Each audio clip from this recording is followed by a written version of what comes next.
इस वीडियो में आप जानेंगे कि आपकी डिलीवरी डेट क्या है। इवन कि अगर आपने अभी तक डॉक्टर को विजिट नहीं भी किया तो आपको अपनी डिलीवरी डेट कैसे निकालनी है, इसको हम डिटेल से डिस्कस करेंगे। मैं हूं डॉक्टर सादिया मुमताज़ और आप देख रहे हैं गायनी टॉक्स। अपनी वीडियो शुरू करने से पहले मैं कमेंट सेक्शन में आने वाला सबसे जो ज़्यादा क्वेश्चन है मैं उसको आंसर करना चाहूँगी, और वो ये है कि आपका क्लिनिक कहाँ है। मैं अपने जो मेरे चैनल की डिस्क्रिप्शन है, ऑल्दो मैंने उसमें काफ़ी डिटेल से लिखा है, लेकिन शायद लोग उसको विजिट नहीं करते। सो मैंने सोचा कि इस वीडियो के थ्रू आपको ये इन्फॉर्मेशन भी दे दूं कि मैं क्लिनिक करती हूँ चुगताई मेडिकल सेंटर, अस्करी 11 बेदिया रोड पे। और इसके अलावा जो मेरे प्रोसीजर्स हैं वो होते हैं नेशनल हॉस्पिटल, आईएमसी हॉस्पिटल और फारूक हॉस्पिटल डीएचए लाहौर में। सो आई होप कि मैंने बहुत डिटेल से आपको ये बता दिया है। अब चलते हैं अपनी वीडियो की तरफ कि अगर तो आपको प्रेगनेंसी हुई है और आप चाहती हैं कि आपको पता चले कि आपकी ड्यू डेट क्या है, तो उसके लिए क्या प्री रेक्विजिट्स हैं। सबसे पहले तो आप इस चीज़ को अंडरस्टैंड करें कि प्रेगनेंसी का जो होल ड्यूरेशन है, जो कि एक टर्म की प्रेगनेंसी है, हफ्तों में 40 हफ्ते होती है, महीनों में 9 माह होती है और दिनों में 280 दिन होती है। अब ये सारे टाइम में कंप्लीट होने के बाद जो है टर्म कंप्लीट हो जाती है, और इसके बाद अगर बच्चा माँ के पेट में रहता है तो उसका बच्चे को नुकसान होना शुरू हो जाता है।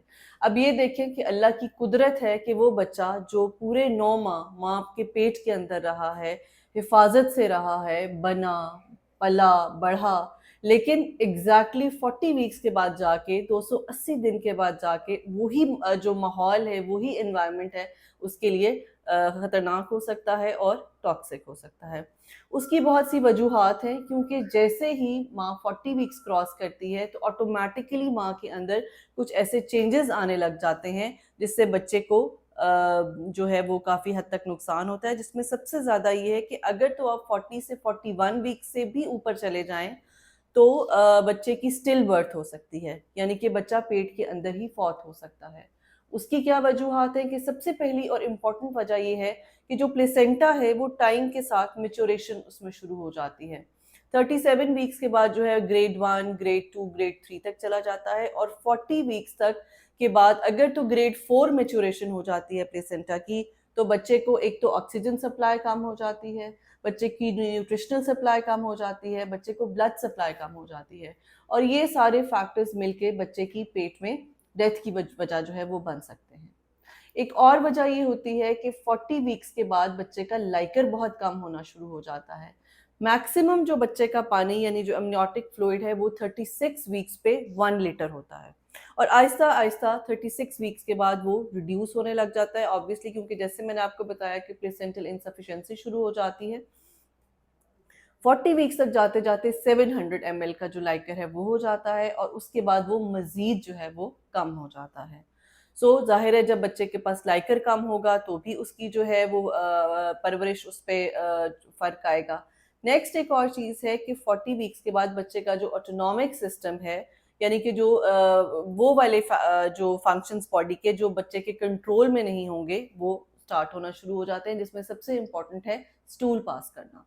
कई दफ़ा बच्चे 40 वीक्स के बाद पेट में ही स्टूल पास कर देते हैं, जिसको हम मेकोनियम कहते हैं, और बाय चांस अगर वो मेकोनियम इनहेल हो जाए या इंजेस्ट हो जाए तो बच्चे को नाकाबिले तलाफी नुकसान पहुंचता है। सिमिलरली ये है कि बच्चे का जैसे जैसे ड्यूरेशन बढ़ती जाती है बच्चे का साइज बढ़ता जाता है, नॉर्मल डिलीवरी में ये प्रॉब्लमेटिक हो सकता है। तो ये वो सारी वजूहात हैं कि जो कि अपनी जो ड्यू डेट है उससे टाइम आगे चला जाए तो ये सारे फैक्टर्स जो है बच्चे पे अफेक्ट हो सकते हैं। लेकिन क्या ऐसा है कि ड्यू डेट जो आपको दी जाती है या जो ड्यू डेट बनेगी उसी पे ही डिलीवरी होती है? नो। सिर्फ 5% प्रेगनेंसीज ऐसी हैं जो कि ड्यू डेट पे डिलीवर होती हैं। इसके अलावा ऑलमोस्ट 80% डिलीवरीज ड्यू डेट से पहले हो जाती हैं, और 15 से 20% जो डिलीवरीज हैं वो ड्यू डेट से हफ्ते के अंदर अंदर हो जाती हैं।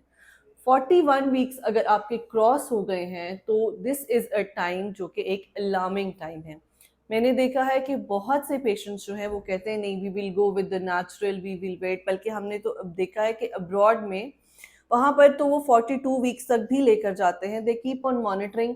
लेकिन ideally and actually this should not be done. हम हर चीज़ जो है वो वेस्ट की फॉलो नहीं कर सकते और ना ही हमें करनी चाहिए, बिकॉज ये वो चीज़ें हैं जो कि नेचुरली प्रूवन है, साइंटिफिकली प्रूवन है कि 40-41 वीक्स के बाद जो है बेबी के लिए माँ के पेट में स्टे करना जो है वो नुकसानदेह है। अब आते हैं कि आपने ये ड्यू डेट निकालनी कैसे है। अगर तो आपका जो पीरियड्स हैं वो रेगुलर है और आप एक्सपेक्ट कर रही हैं, आप एक्सपेक्ट कर लेती हैं कि अगले माह के पीरियड्स आपको इस डेट पे आने हैं, यानी आपका 28 डेज का साइकिल है, 30 डेज का साइकिल है, जितने डेज का भी साइकिल है वो एक्यूरेटली उसी डेट पर आ रहे हैं और आपकी वो डेट मिस हो जाती है, उसके बाद आपने टेस्ट किया, आपका टेस्ट पॉजिटिव आया, सो उस डेट से आपने स्टार्ट करना है जो कि आपके पीरियड की लास्ट डेट थी, first day of last period.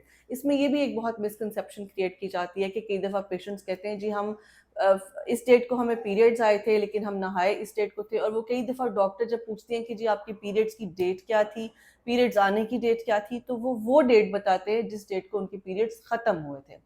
सो आपने वो डेट देखनी है जिस डेट को आपको पीरियड्स आए थे।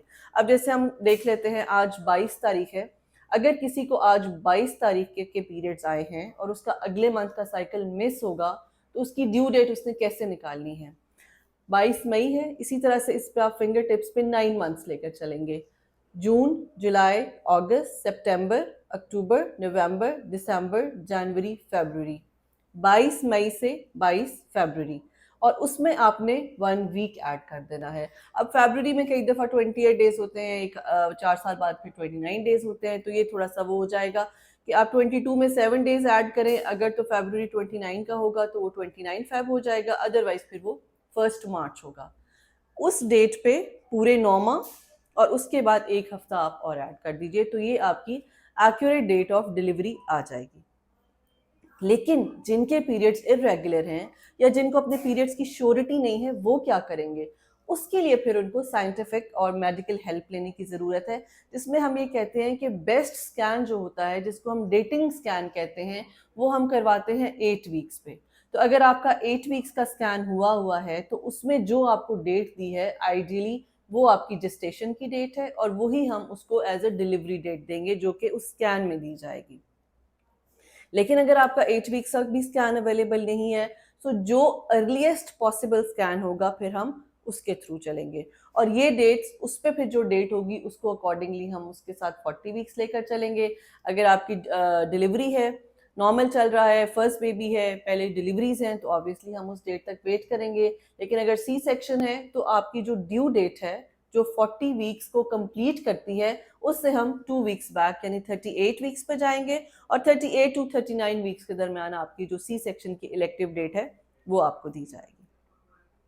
अब इसमें भी ये होता है कि जो आपकी डेट दी जा रही है उससे क्या आप बिल्कुल भी आगे पीछे नहीं हो सकते, तो ये भी नहीं होता, 1-2 दिन जो है आप आगे पीछे हो सकते हैं। जैसे अगर किसी को डेक्सा का इंजेक्शन लगना है, इलेक्टिव सी सेक्शन है, आपको डेक्सा का इंजेक्शन लगना है, तो 1-2 दिन का गैप आप जो है उसमें वो ज़रूर दे सकते हैं। लेकिन नॉर्मल डिलीवरी के लिए अगर चल रहा है, सब कुछ ठीक चल रहा है, कोई प्रॉब्लम नहीं चल रहा, तो हम कोशिश करते हैं कि एटलीस्ट इंडक्शन से पहले 40 वीक्स कंप्लीट हो जाए। 40 वीक से पहले इंडक्शन सिर्फ उन्हीं की जाती है जिनको अगर कोई मेडिकल डिसऑर्डर हो तब, अगर नहीं है तो आप बहुत आराम से 40 वीक्स तक वेट कर सकते हैं। मोस्टली खवातीन जो है 9वां महीना शुरू होते ही यानी 36 वीक्स पे ही उनको होने लग जाता है कि हमें दर्दें नहीं आ रही, हमें पेन्स नहीं हो रही, तो हमें तो जो डेट दी थी वो ये थी, लेकिन हम क्या करें कि हमें दर्दें नहीं आ रही। तो मेरा जवाब उनके लिए यही होता है कि जो डेट दी है आप बहुत आराम से उस डेट तक वेट कीजिए। Thank you so much.